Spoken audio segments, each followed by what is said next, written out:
it was easy to get, 13 years old, doctors at the time were writing scripts or whatever, and kind of how it started, and ended up turning into other stuff, and then, from there got the fentanyl, and, Which, we've all seeking treatment before. Like, I went to rehab right after I graduated high school in 2010, got on the methadone program, moved down here, got off of the methadone, which was horrible, to switch to the suboxone, so I wouldn't have to go to the clinic every day, and, It's been for half their life. So I guess if you went back to when they were teenagers, it was more shock. Yeah, I've done lots of different treatments, and I did the suboxone program for like on and off for about 5 years. Yeah, but after you got a doctor telling you that's what you got to be on for the so rest of your long, life, like this and pretty that, much. and they basically make you feel like you're nothing. So it just it pushes you to go back out there and do what you're doing, even though it might cost you more money. But They've been through so much though that they already knew they've already tried traditional treatments and outpatient therapies, and I think Corey was inpatient for a week at some point in Vermont, and they've tried all that. So they knew nothing that existed out there that they were heard of was gonna help them. because we couldn't get off of it. There was nothing we could do. You had no hope. Exactly. We had no hope. yeah, probably wasn't. If it wasn't for this treatment here, I probably would still be doing it. Or dead. Or probably. The treatments they went through, they were so expensive and so useless and so temporary. Even the suboxone, only works if you take it. And when that was presented to them years ago, it was going to be the cure. They were going to get this. They were going to wean off of this, and that never happened. And as soon as you stop taking the suboxone, you crave something else. So it just seemed such a hopeless situation for such a very long time. I know other mothers that have had their children be statistics, and I just prayed it was never me. And I am so much happier that we are on this journey here, and we want to help other people, help other parents, help other users, help people find that freedom that my kids are now enjoying. It's like night and day. Just like, I looked at my wife and I said, I can't do this, we got to figure something else out. Met Dr. Waismann. Yeah, Dr. Waismann. I mean, when we first met him for the first time, it was just kind of like we went home to my mom. We said that like this is. When the kids came back from the consult, he's just like, he's not an American doctor, Mom. He's just like not what you're used to. And again, like I work in healthcare, so I'm used to a lot of doctors. And it's been so different. Because what he said, it just made it kind of made sense. It just We were dependent, not addicted. It made sense. 10 years of just trying to keep our bodies right. Yeah. It was a medical problem with a medical solution, and that was just first time I'd ever heard that news. Oh, I cried. And they couldn't, literally, they were standing in front of me because we'd always talked about your brain is rewired, and none of these medications or none of these things are going to change that. That's why they're all just Band-Aids, and they're not cures for what's going on with you. And how, if the bottom line is you have to find a way to get back to joy and to kind of find a way to live your life again. We're not addicts. I mean, we're You are medically dependent. Yeah, I mean, we had a dependency on something, and it took over 10 years for us to figure that out.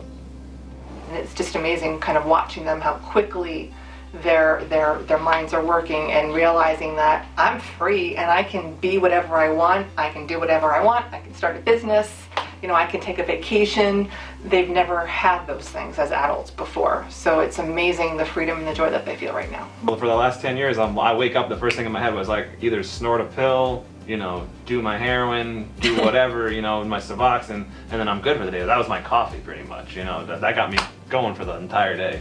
Now it's like wake up, I'm like, trying to get a normal routine going again. I'm like waking up like a normal person, Yeah, like what do you do? You're like, what do I do? For a second, it takes you a minute to like readjust. So I mean, it's getting there, but before, like when I would see you, you would ask a question, I would answer it, and you were gone. Your head would be off asking something else or walking away doing something else, and now you actually sit and listen and process answers and have discussions. And I used to live 3 doors down from you and never came down.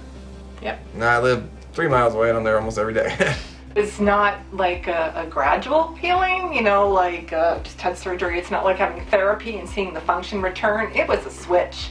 It was they got through the procedure and there's no crawling. They're off and running. It's amazing. CBA, a cost-benefit analysis. It's so much cheaper to pay for this in the end. And I've been through so much with them, and just how they earned money when they were teenagers and they weren't working, and the loss of belongings, all that cash, and it's nothing. It's nothing compared to this minor cost of the treatment and for the benefits that they've gained, and just what they, just even that taking that money and how else they've invested in themselves, and they still have money left over to plan what do I want to do. It seems like a lot, but if you figure out what else has been lost physically in cash or quality of life or opportunities, it's lost jobs, limiting what you can and can't do, limiting your schedule, limiting how far you can travel. The price you pay for this treatment is nothing in comparison to what you gain. Your body has the amazing ability to heal itself and regulate itself if you give it that time and that chance. And what was different about Dr. Waismann is that he believed that, and that's what he preached and taught my kids. And they're still adjusting, but for somebody that's had a medication or drug of some type control your life for half of it, it was just, it's new to them, but they see it works. And it's just like they don't need anything. They don't, even though this dependency is over, they're learning that they don't have to be dependent upon anything. And I think if he had been a different doctor or perhaps trained differently, it's just like, oh, she'll let me write your script for this.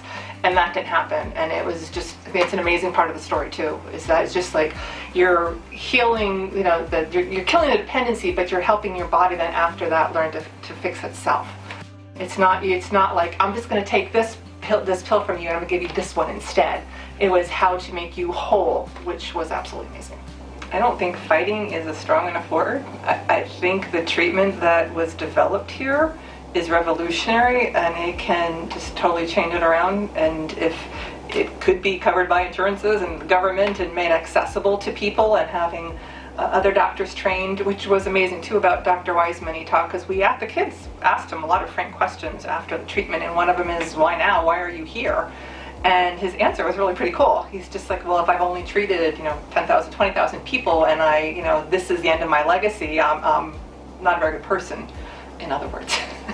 But he needs to train others, and he needs to pass this on, and he needs to make this standard medicine, and because that's where the legacy is, but that's where the revolution comes from, is by sharing this. And I think that's why, as a family, we wanted to talk about this. Now, after this treatment, everyone looks at us like, what the heck did you guys do? Like, you guys are like completely like different 360, people. Like different people, we're just like back to normal.